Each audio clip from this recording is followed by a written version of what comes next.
Esta tarde voy a invitarlos a abrir sus Biblias en el Evangelio según San Juan, capítulo 6,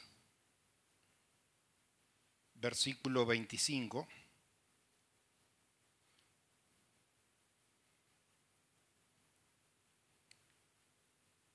Y el título dice: Jesús, el pan de vida. Y hallándole del otro lado del mar, le dijeron: Rabí, ¿cuándo llegaste acá? Venía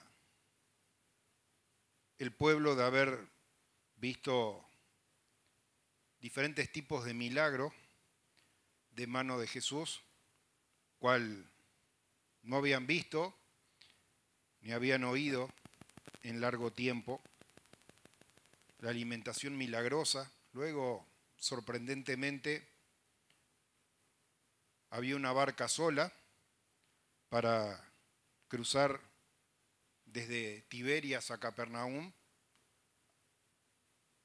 allí en el mar de Galilea, y habían visto que a pesar de haber una sola barca, Jesús no había subido en ella, pero no lo hallaron y lo encuentran del otro lado del mar, y allí se acercan y se da este relato que acabamos de leer. Dice: ¿cuándo llegaste aquí, Rabí?, que quiere decir maestro. Es tanto lo que el creyente desconoce acerca de los tiempos de Dios y de las verdades de Dios, que este pueblo no había conocido, no tenían la revelación del Espíritu en su vida, como habíamos estudiado en unos capítulos atrás, unas reuniones atrás, que Juan, que estaba bautizando en el Jordán, había recibido el testimonio de Dios de que aquel sobre el cual viera descender el Espíritu Santo y posar como se posa una paloma, aquel era el Cordero de Dios. Entonces lo dijo a sus discípulos, y fue así como vimos, habían reclutado los dos primeros discípulos, Andrés y Juan, autor acá del Evangelio. Y también más adelante se revela a la vida de Pedro, haciéndole entender de que no era un maestro más. Pero acá el conocimiento de aquellos creyentes les alcanzaba nomás para ver una partecita nomás del contenido. Solamente veían al maestro, no veían al Cordero de Dios que quita el pecado del mundo, no veían al Salvador del mundo. Y a veces, hermano, miramos a aquellos hombres y nos parece que eran distintos a nosotros, y tal vez nosotros estamos en esa misma situación, viendo solamente un pedacito de todas esas cosas grandes que Dios tiene preparadas. Y allí se acercan y: Rabí, lo más sorprendente era: ¿cómo fue que pudiste llegar hasta acá? El maestro tiene una palabra para darle, dice: no vine del otro lado del mar, descendí del cielo, yo soy el pan de vida. Y ese es el tema que trata acá. Respondió Jesús y le dijo: de cierto os digo, me buscáis, no porque habéis visto las señales, porque comisteis del pan y os saciaste. Trabajad no por la comida que perece, sino por la comida que a vida eterna permanece, la cual el Hijo del Hombre dará, porque a él señaló, ¿quién? Dios el Padre. Venimos, como le decía, hermano, se había presentado allí aquella multitud, había seguido por 3 días a Jesús, y esa compasión que caracterizaba a Jesús,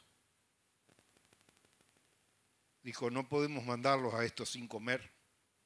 Dice: bueno, acá tenemos 200 denarios, no le daba para mucho, y tenemos un muchacho ahí con unos pocos peces y unos pocos panes, pero ¿qué es esto para tanta gente?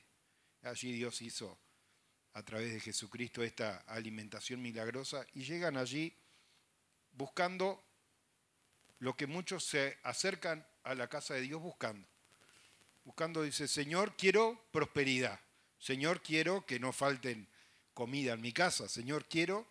Y está bien, hermano, pero Jesús enseñó que de todas esas cosas el Padre ya sabe que tenemos necesidad. No precisa venir y decirle y contarle si comió hoy o no comió, cuánto comió, qué comió, si tiene algo que comer esta noche. Porque el Señor lo sabe todo. El Señor dice, tú lo sabes todo, dijo Pedro allí cuando le pregunta, dice, Señor, ¿me amas más que esto? El Señor hoy nos pregunta a nosotros, dice, ¿usted me ama más que el resto de los que están acá? Y Pedro entendió la respuesta, dice, Señor, tú sabes todas las cosas. Pero a pesar del error de aquellas personas, a pesar de esa vista tan limitada que tenían, se acercaron a Jesús pensando que solo era un maestro, pero con una inquietud. Esa inquietud está en el versículo 28 y dice, Señor, ¿qué debemos hacer para poner en práctica las obras de Dios? Y yo quisiera saber, hermano, si nosotros en alguna oportunidad llegamos a este lugar, hermano, y queremos saber, Señor, ¿qué es lo que tú estás esperando de nosotros? Porque muchos hermanos que consideramos faltos en cuanto a su fe y a su entendimiento tuvieron, hermano, esa humildad de ir y preguntarle al Señor, Señor, ¿qué necesito hacer para heredar la vida? Señor, ¿qué necesito? Hermano, no podemos estar acá como diciendo, yo ya alcancé todas las cosas, no necesito más nada. Pero el mensaje que Jesús viene y trae no solamente consiste en revelar al Padre y esa obra que Dios tiene preparado. A pesar de muchas preguntas, a veces, hermano, no sabemos preguntar, como dice la palabra de Dios, dice, ¿cómo pediremos como se debe? Dice, no sabemos, pero el Espíritu, dice, intercede por nosotros. Hermano, el auxilio del Espíritu Santo es importantísimo porque tal vez usted no sabe qué es lo que tiene necesidad en su vida. Pero el Señor, hermano, lo sabe todo, intercede aún a través de nosotros, haciéndonos entender esas cosas. Quisiera saltear un poquito, hermano, para que entendamos lo más importante, que cuando la palabra de Dios reafirma en más de una oportunidad una misma cosa, porque realmente es importante. Y Jesús acá en dos oportunidades nos viene a hacer entender algo que no es solo para aquellos hombres que estaban buscando a Jesús por una razón equivocada, que ellos no lo entendían. Dice el versículo 35, Jesús le dijo, yo soy el pan de vida. El que a mí viene nunca tendrá hambre y el que en mí cree no tendrá sed jamás. Mas os he dicho que aunque me habéis visto no creéis. Todo lo que el Padre me da, vendrá a mí y al que a mí viene no le echo fuera. En dos oportunidades, hermano, verso 35 y verso 37 dice, el que a mí viene. Si será importante, hermano, entonces acercarnos a Dios, hermano. No dijo el que se ha portado bien toda la vida, el que guarda los mandamientos, el que da ofrendas. Y hermano, está bien, como dice el apóstol Pablo, dice, no tenía nada contra la ley, dice, la ley es santa, es justa, es buena, hermano, y hacer ofrenda no tiene nada de malo y otro montón de cosas, pero lo importante es llegar a los pies de Jesús. Y esa es la diferencia, hermano, esa es la diferencia entre aquel que alcanza la salvación y el que no alcanza la salvación. Todo se basa en un tema de venir a Él. Dice, el que a mí viene, el que a mí viene. Y Señor, si vamos a ti, ¿qué tienes tú para nosotros? Sabe que yo estudiaba que muchas cosas, yo tengo acá cuatro versículos que traje, porque en el Antiguo Testamento es de una manera muy solapada que Dios ya viene introduciendo a su pueblo, ni siquiera va a decir al pueblo de Israel, porque aún antecede al llamado de Abraham, de Isaac y de Jacob, el principio de la resurrección. En el Antiguo Testamento, hermano, hay unos pocos pasajes que tratan acerca de la resurrección. Yo traje 4 acá, escritos en el teléfono para hacerlo más sencilla la búsqueda. Isaías 26, 19 dice, tus muertos vivirán, sus cadáveres resucitarán, despertad y cantad, moradores del polvo, porque el rocío, el cual es el rocío de las hortalizas, y la tierra dará sus muertos.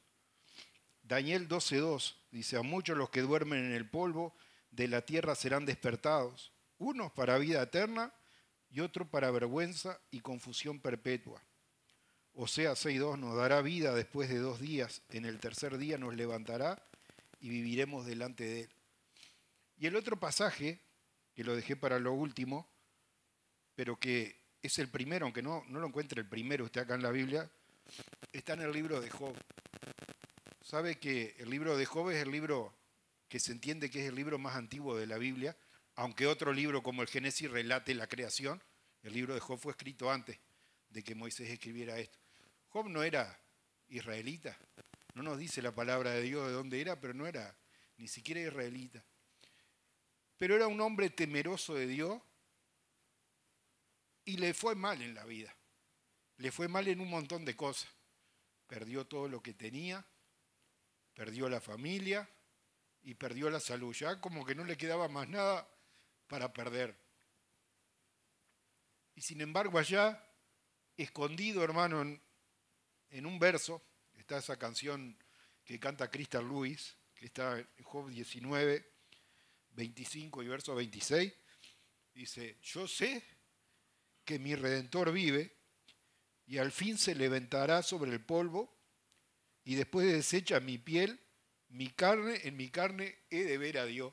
Y lo decía una persona, hermano, que realmente estaba en esa condición, ¿no? De que ya le parecía que lo próximo que le esperaba era la muerte, porque aún su propia piel estaba allí afectada de esas enfermedades que le había venido, tirado allí. Y sin embargo Dios le revela eso y dice que podía estar en esa incertidumbre, decir, ¿por qué me sobreviven todas estas cosas, todos estos males? Y Dios tiene un mensaje de esperanza. Y puede alcanzar a entender de que va a haber un Redentor. Y dice, sé que lo que pocos hombres de esto entendían, como yo dije, Juan lo alcanzó a entender, de que Jesús era el Cordero de Dios, era el Redentor de Dios, el que venía a pagar por los pecados nuestros, hermano. Y Jesús viene y le da la buena noticia a este pueblo. Y dice, aunque no llegaban en su medida, aunque con sus ojos no alcanzaban a ver la magnitud del llamado de Dios, Él viene y se revela y dice, ¿saben qué? Tengo una buena noticia. El que a mí viene, yo no le echo fuera. Y así nosotros vemos, hermano, cantidad de personas, aquella mujer de mala vida que vino y le lavó los pies a Jesús, aquel malhechor colgado en la cruz, son ejemplos claros, hermano, de lo que el Señor nos reafirma acá. Dice, el que a mí viene, yo no le echo fuera, hermano. Esa es la condición, llegarnos a los pies de Jesucristo. Y acá, hermano, revela de forma clara a este pueblo eso mismo que yo venía diciendo, versículo 39. Y esta es la voluntad del Padre, el que me envió, que todo el que Él me diere no pierda yo nada, sino que le resucite en el día postrero. Y esta es la voluntad del que me ha enviado, que todo aquel que vea al Hijo y cree en Él tenga vida eterna, y yo le resucitaré en el día postrero. Hermano, hace falta agregar algo para saber con claridad cuál es el llamado de Dios, cuál es la bendición de Dios, quién es el Redentor. Yo creo que más extractado que esto, hermano, no existe esa certeza, que usted pueda estar en este lugar, hermano, y deje de estar con esa mente de niño que tenía el pueblo de Israel diciendo preciso esto, parece que estamos con la listita del almacén, con las cosas que nosotros necesitamos para poner nuestra mirada, hermano, en nuestro Redentor que vive y que nos resucitará en el día postrero, y que el que es de Él y viene a Él no se va a perder ninguno. Que Dios le bendiga, hermano.